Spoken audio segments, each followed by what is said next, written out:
Welcome, ladies and gentlemen, to Anxiety News with Christopher X Chaos.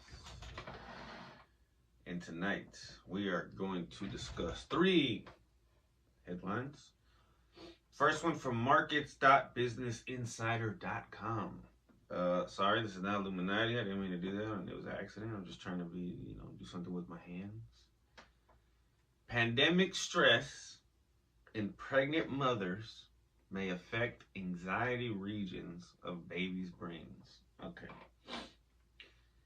This headline does not need that first word.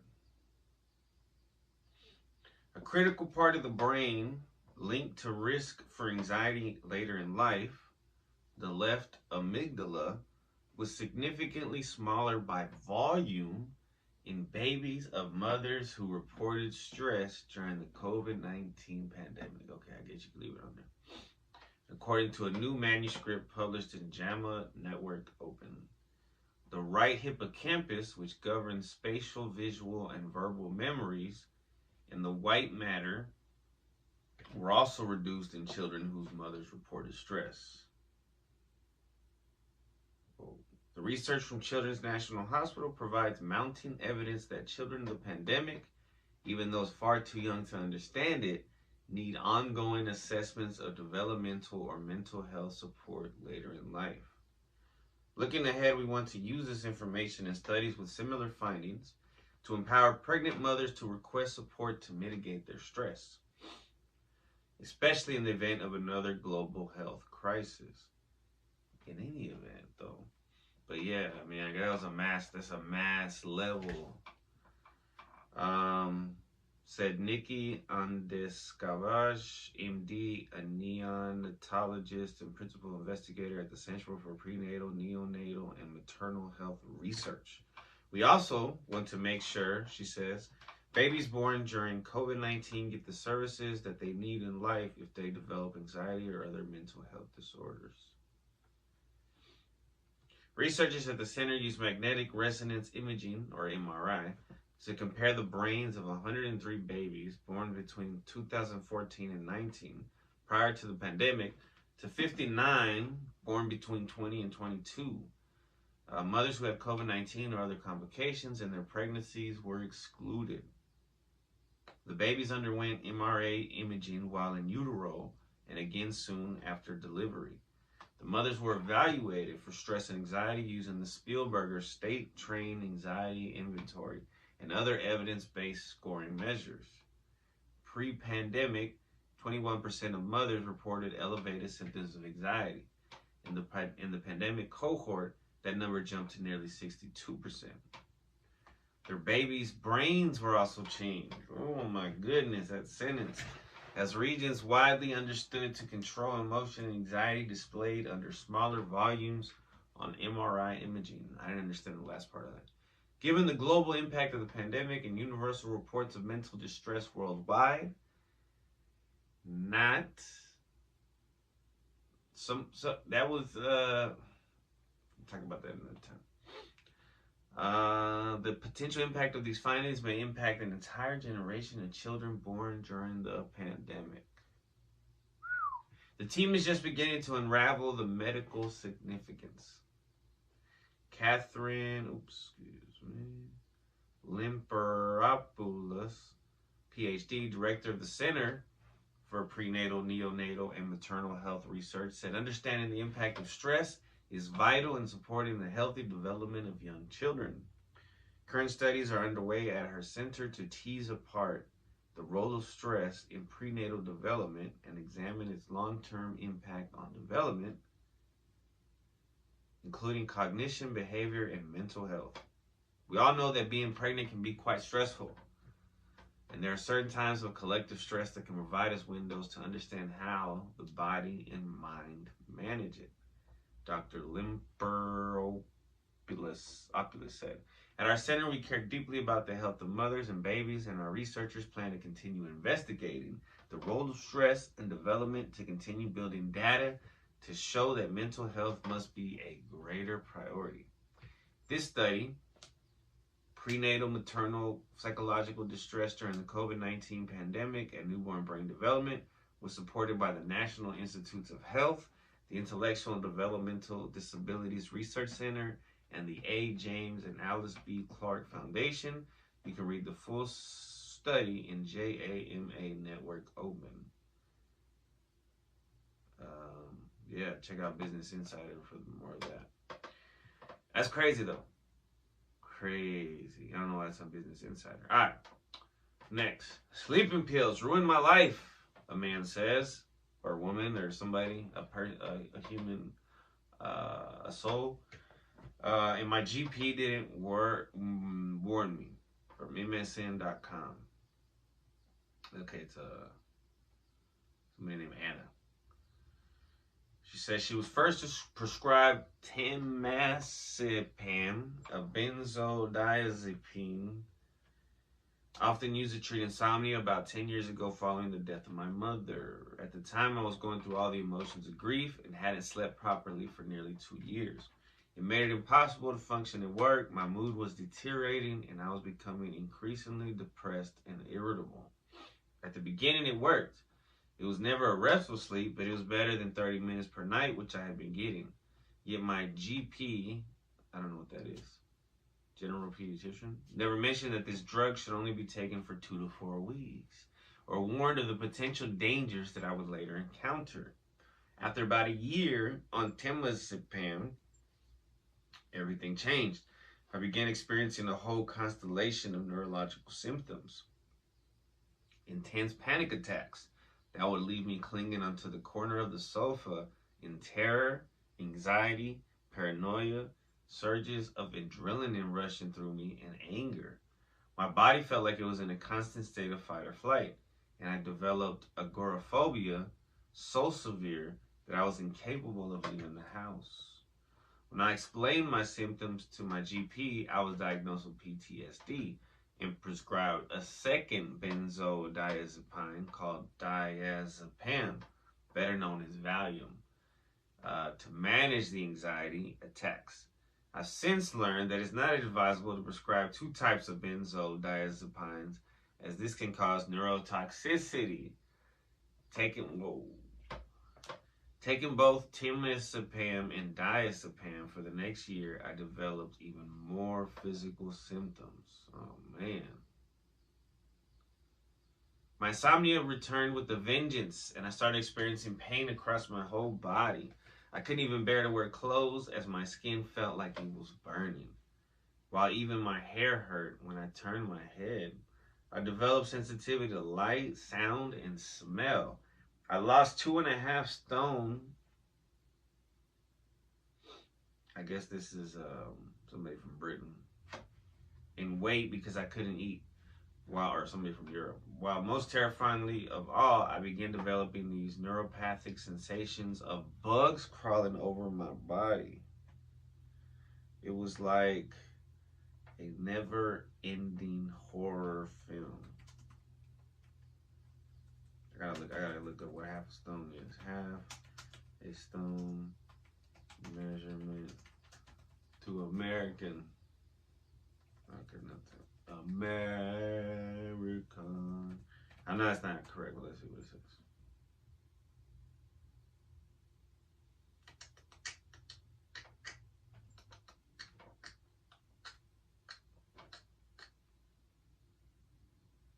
Whoa, so a stone is about 14 pounds. Okay. So 2.5 stones? 28 plus 7. I should be able to do that in my head. 28, 29, 30. Like 35 pounds. Because she couldn't eat while most terrified. Okay, then I read the rest. During all of this, I sought medical help on the NHS countless times, and I was repeatedly told that the symptoms were all in my head, that they weren't real, and I should have cognitive behavioral therapy. So she could be either from the United Kingdom or Ireland. That's what the term they use. they weren't real. She was told that her symptoms weren't real and I should have cognitive behavioral therapy. I was made to feel like a liar, a hypochondriac, or a nuisance patient. No doctor would countenance the thought that these symptoms could have been induced by benzodiazepines. Eventually, my doctor agreed that I should stop them, or diazepam, but I still described the same dose of temazepam, and my physical symptoms continued to worsen. Desperate for some explanation, I exhausted all my life savings, spending thousands of pounds on private tests and pointless appointments with a traumatologist because I had been diagnosed with PTSD. Because of the sheer variety of symptoms I was experiencing, I found myself being labeled with all sorts of conditions, even autoimmune diseases, but there was never any laboratory evidence. The first time I realized that my symptoms were benzodiazepine induced was when I began to discover online patient communities. Thousands of people who had all suffered in similar ways. Initially, I couldn't believe it. That the little tablet I've been taking for 8 years might be the source of all my symptoms. My GP agreed to let me try and wean myself off of temazepam and advised a tapering regimen which reduced the dose by a quarter of a tablet per week. But instead of getting better, things became rapidly worse. I found myself totally unable to speak and even remember my family's names. One morning I woke up and found I had lost sensation in my legs and was taken to A&E with a suspected stroke. The hospital doctor simply did a CT scan, gave me the all clear and sent me home with the Zimmer frame, saying there was nothing further they could do. I was left totally disabled and not knowing why. Things became even worse when I was allocated a new GP who advocated an even more drastic tapering regime. I had no desire to be on these drugs anymore, and so I complied.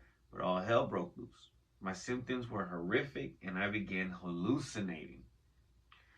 I would probably still be on benzodiazepines to this day, but I managed to find the UK-based support group, Beating Benzos, who basically saved my life with their wealth of information.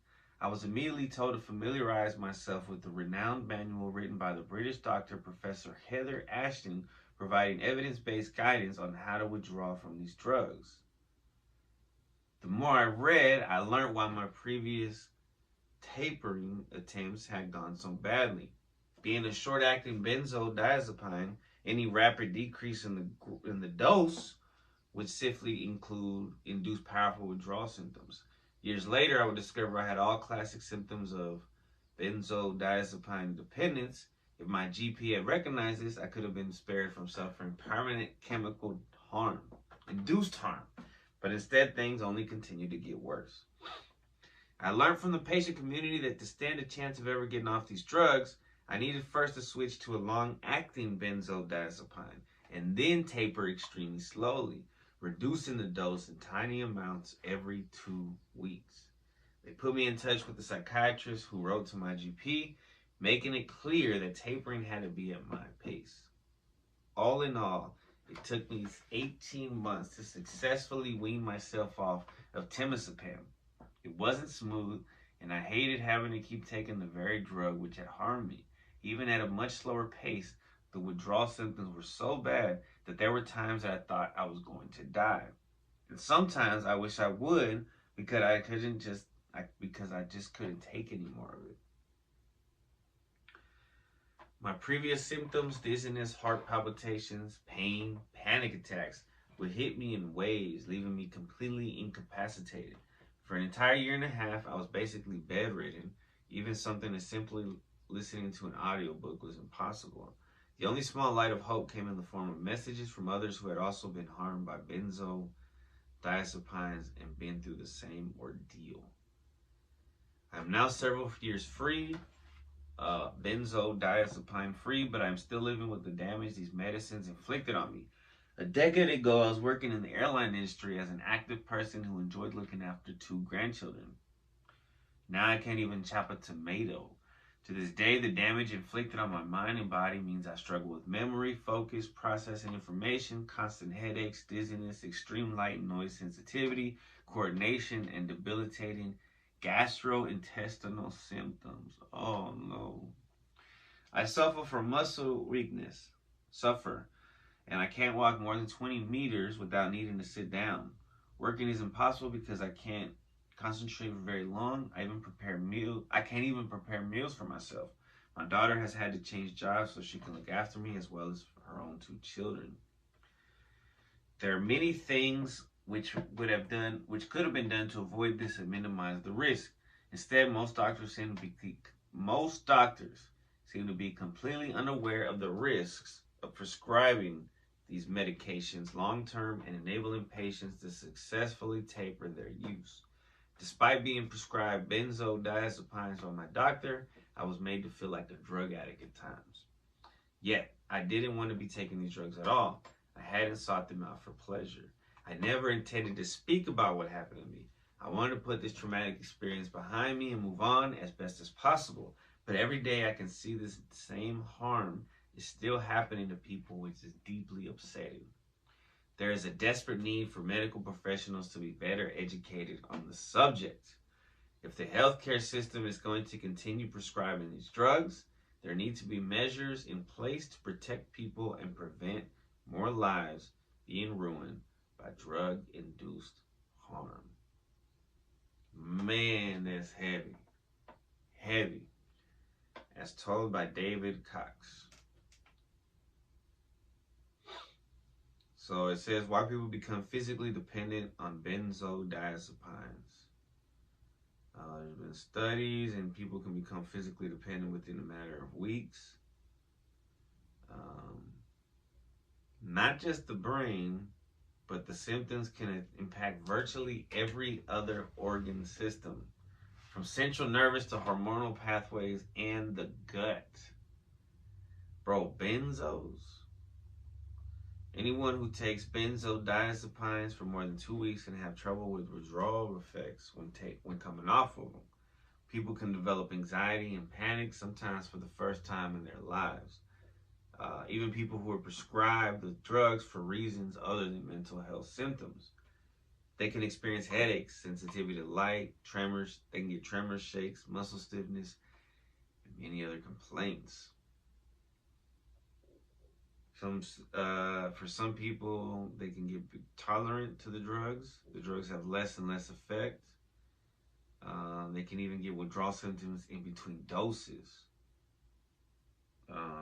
That's crazy. There's very little knowledge about long-term effects because the studies which were published by the drug manufacturers were generally only conducted for 12 weeks, he says. And this is why GPs are so uninformed about the long-term harm produced by the medicine itself. It leads to a lot of unnecessary spending on investigations, brain scans, and specialists because GPs don't appreciate the long-term effect of these drugs. Is a GP a doctor? I want to know what that is. It's a general practitioner or a family physician. Damn, that was heavy. That's heavy, bro. Sleeping pills ruin her life. Benzos. Wow. That's crazy. Crazy. I'm going crazy, crazy, crazy, crazy, crazy. Thinking about you, baby. Alright. Whoa. Hopefully this is a little lighter.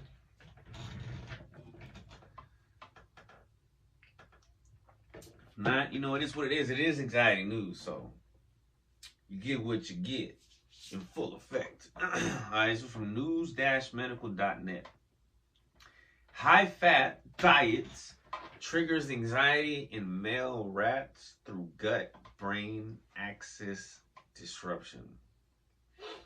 A recent study published in Biological Research investigates the impact of a high-fat diet on gut microbiome diversity and its subsequent effects on the expression of brainstem serotonergic genes associated with anxiety-related symptoms. Previous animal studies have shown that high-fat diets induce, which we're going to call HFD, induced obesity increases neuroinflammation. That means brain inflammation. That means brain swollen and anxiety-related behaviors. Although the underlying mechanisms responsible for the effects of a HFD on anxiety-related defensive behavior responses are not completely understood, a strong link with modified microbiome gut-brain, or MGB, axis signaling has been established. HFD, high-fat diet, modifies the microbial diversity, composition, and abundance of the gut microbiome. These alterations invariably influence an individual's innate immunity, cognitive function, and inflammation state, thereby increasing their risk of disease. An imbalanced gut microbiome, which is also referred to as gut dysbiosis, alters brain serotonergic signaling. The serotonergic system regulates an individual's emotional state and promotes anxiety-like defensive behavioral responses. In the brain, the dorsal raphe nucleus is the key source of serotonin. Previous studies have shown that the serotonergic neuron activation in the caudal region of the dorsal raphe nucleus and dorsal part of the dorsal raphe nucleus induces anxiety-like responses.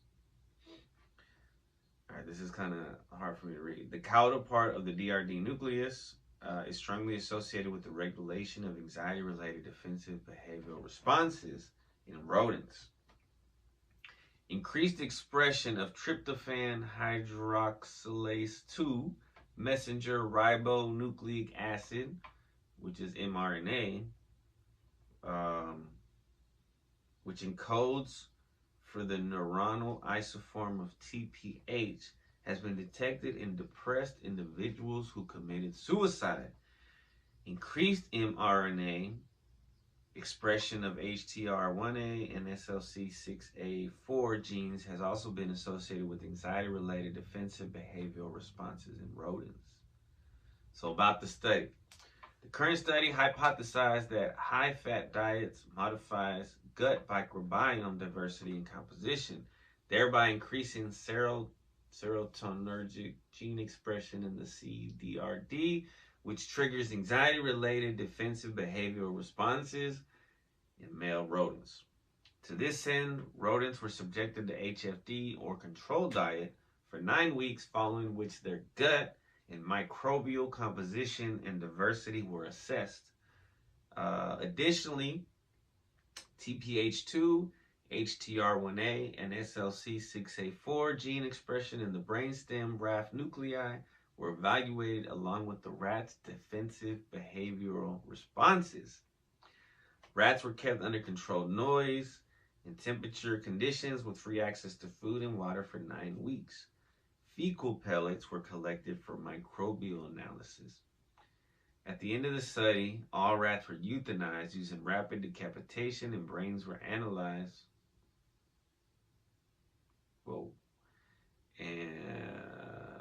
Analyzed using in situ hybridization histochemistry to measure TPH2, HTR1A, and SLC6A4 mRNA expression.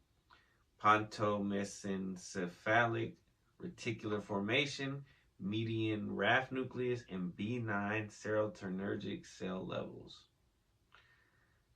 Adipose tissues were also collected to determine the effects of high-fat diet on adiposity. The findings, as compared to controlled diet, high-fat diet consumption impacted serotonergic gene expression in the pontine, and all those things, the pontine raphe nuclei and midbrain, as demonstrated by increased TPH2, HTR1A, and SLC6A4 mRNA expression in subregions of the DR. I forgot what DR stood for. The dorsal raphe nucleus. Moreover, increased serotonergic gene expression can lead to serotonergic projections to forebrain anxiety circuits. These findings strongly suggest that high-fat diet triggers anxiety-like behavioral symptoms in rats. Furthermore, as compared to controlled diet, high-fat diet caused obesity, which was associated with reduced alpha diversity in the gut microbiome. Although dissimilar gut microbiome composition was observed in high-fat diet rats relative to controlled diet rats, significant changes in gut microbial diversity were also observed in controlled diet rats across life stages.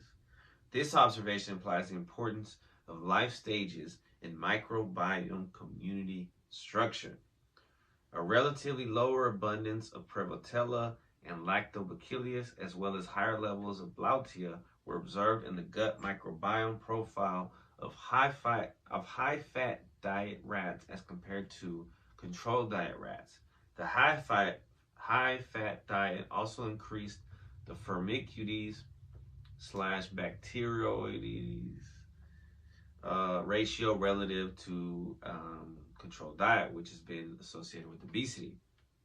Furthermore, a positive correlation was observed between the FB ratio, the Firmicutes, Bacteroides, adipose index, and final weight in high-fat diet rats. Prevotella is a beneficial bacterium that is present in high concentrations following the consumption of a fiber-rich diet. Previously, a high abundance of Prevotella was negatively correlated with SLC6A4 mRNA expression in the CDRD. Therefore, a lower abundance of Prevotella may promote stress-like conditions due to increased SLC6A4. I know that's a lot of stuff, a lot of jargon, but basically, what it gets down to, let's read the conclusion and then I'll conclude in layman terms.